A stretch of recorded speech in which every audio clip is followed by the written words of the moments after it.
കൊലപാതകം, ബലാത്സംഗം എന്നീ കേസുകളിൽ ജയിലിൽ കഴിയുന്ന സ്വയം പ്രഖ്യാപിത ആൾദൈവം ബാബ റാം റഹീമിന് വീണ്ടും ജാമ്യം ലഭിച്ചിരിക്കുകയാണ്.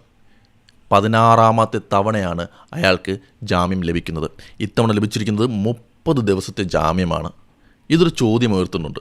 ഇവിടെ സാധാരണക്കാർക്കും പണവും പ്രശസ്തിയും ഉള്ളവർക്കും നിയമം 2 നിലയിലാണോ പ്രവർത്തിക്കുന്നത് എന്ന്.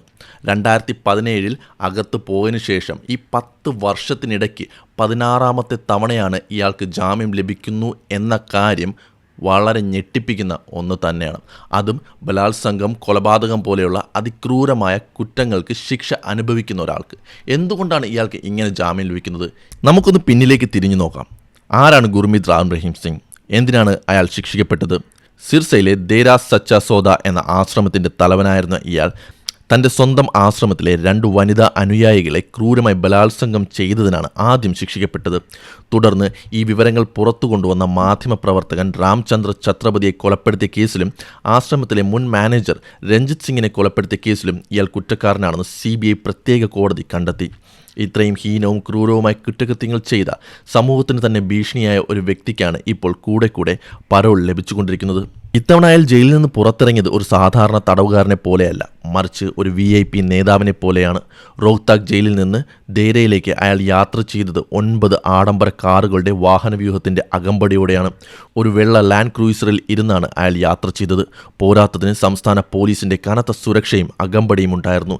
സാധാരണക്കാരായ തടവുകാർക്ക് തങ്ങളുടെ ഉറ്റവരുടെ മരണാനന്തര ചടങ്ങുകളിൽ പങ്കെടുക്കാൻ പോലും പരോൾ ലഭിക്കാൻ വർഷങ്ങളോളം കോടതി കയറിയിറങ്ങേണ്ടി വരുമ്പോഴാണ് ഇത്രയും വലിയൊരു ക്രിമിനലിന് ഒരു രാജാവിനെ പോലെ ജയിലിന് പുറത്തിറങ്ങാൻ സാധിക്കുന്നത്. ഇതെങ്ങനെയാണ് അയാൾക്ക് സാധിക്കുന്നത്? അയാൾക്ക് രാഷ്ട്രീയമായിട്ടുള്ള ബന്ധങ്ങൾ അയാൾ ഉപയോഗിക്കുന്നതാണോ? അതോ നമ്മുടെ നിയമവ്യവസ്ഥയിലെ പഴുതുകൾ അയാൾ വിദഗ്ധപൂർവ്വം ഉപയോഗിക്കുന്നത് കൊണ്ടാണോ? പലപ്പോഴും തിരഞ്ഞെടുപ്പ് സമയങ്ങളിൽ ഇയാൾക്ക് ജാമ്യം ലഭിക്കുന്നത് നമ്മൾ കാണാറുണ്ട്. അത് ചർച്ചയാകാറുണ്ട്, വിമർശനങ്ങൾ ഉന്നയിക്കാറുണ്ട്.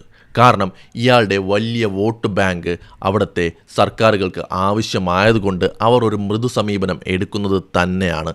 ഇവിടുത്തെ സ്ത്രീകൾക്കും ഇവിടുത്തെ മനുഷ്യർക്കും എന്ത് വിലയാണ് ഇവിടുത്തെ സർക്കാർ നൽകുന്നത് എന്നൊരു ചോദ്യം ഇതിലൂടെ വീണ്ടും ഉയരുന്നുണ്ട്. പക്ഷേ അതിനൊന്നും മറുപടി പറയാൻ ഇവിടുത്തെ സർക്കാരുകളോ ഭരണകൂടമോ സിസ്റ്റമോ തയ്യാറാകുന്നില്ല. ഗുരുതരമായ കുറ്റകൃത്യം ചെയ്ത ഒരാൾക്ക് നല്ല നടപ്പിൻ്റെയോ മറ്റോ പേരിൽ എങ്ങനെയാണ് ഇത്രയും തവണ ജാമ്യം ലഭിക്കുന്നത്? ഒരു വശത്ത് നീതിക്കായി വർഷങ്ങളോളം കാത്തിരിക്കുന്ന ഇരകൾ, മറുവശത്ത് നിയമത്തിൻ്റെ എല്ലാ പഴുതുകളും ഉപയോഗിച്ച് ആഡംബര ജീവിതം നയിക്കുന്ന കുറ്റവാളികൾ. ഗുർമീത് റാം റഹീമിന് ലഭിച്ച ഈ 16ാമത്തെ പരോൾ എന്ന് പറയുന്നത് വെറുമൊരു വാർത്തയല്ല.